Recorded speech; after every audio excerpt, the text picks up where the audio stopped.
Doctor రావి శారద పాతూరు నాగభూషణం గారి అమ్మాయిని. ఆయన స్వాతంత్ర సమరయోధుడు, గ్రంథాలయ ఉద్యమ నేత.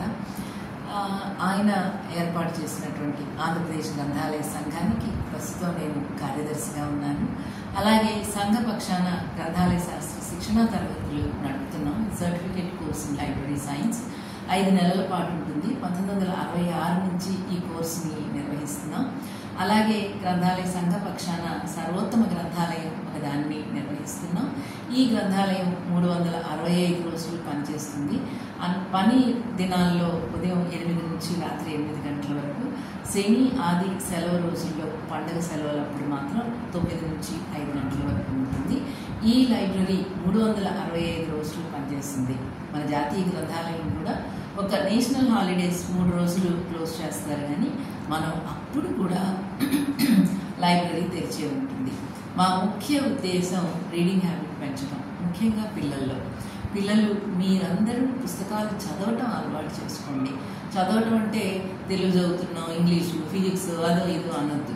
మీరు పాఠ్యేతర పుస్తకాలు ఏదైతే చదువుతారో దాన్నే మనం రీడింగ్ హ్యాబిట్ అని చెప్పుకుంటున్నాం. మీరు అనొచ్చు, పాఠ్య పుస్తకాలు చదివితే మార్కులు వస్తాయి మేడం, అవి చదివితే మాకే వస్తాయి అని. మీకు కథలు అంటే ఇష్టం కదా, అందరికీ కథలు ఇష్టం, నాకు కూడా ఇష్టమే. అలా కథలు నేర్చుకోవాలన్నా, ఇతర దేశాల గురించి తెలుసుకోవాలనుకున్నా, గొప్ప గొప్ప వ్యక్తుల గురించి నేర్చుకోవాలనుకున్నా పుస్తకాలే మనకి శరణ్యం. పుస్తకం చదివితేనే బోలెడంత నాలెడ్జ్ వస్తుంది. పుస్తకాలు చదవటం వల్ల మీ వొకాబులరీ అంటే పద సామర్థ్యం పెరుగుతుంది. ఎక్కువ పదాలు పరిచయం అవుతాయి. బాగా మాట్లాడగలుగుతారు, బాగా వ్రాయగలుగుతారు, మీ జ్ఞాపక శక్తి పెరుగుతుంది. ఎన్నో విషయాలు, ఎంతో విజ్ఞానం సంపాదించుకుంటారు.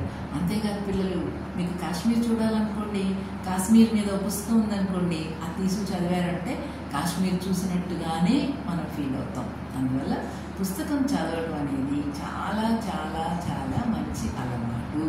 మీ వొకాబులరీ పెరుగుతుంది, ఎంపతి పెరుగుతుంది, సింపతి పెరుగుతుంది, నాలెడ్జ్ పెరుగుతుంది, వ్రాయగలిగే శక్తి పెరుగుతుంది. అంతెందుకు, పుస్తకాలు చదవని పిల్లల కంటే చదివే పిల్లలు ఎప్పుడూ క్లాసులో ముందుంటారు. అది గుర్తుపెట్టుకోండి. మన తల్లిదండ్రులు కూడా ఇది గుర్తుపెట్టుకోవాలి. సాధారణంగా పిల్లల ముందు కథల పుస్తకాలు చదువుతారు లేదా కామిక్స్ చదువుతారు.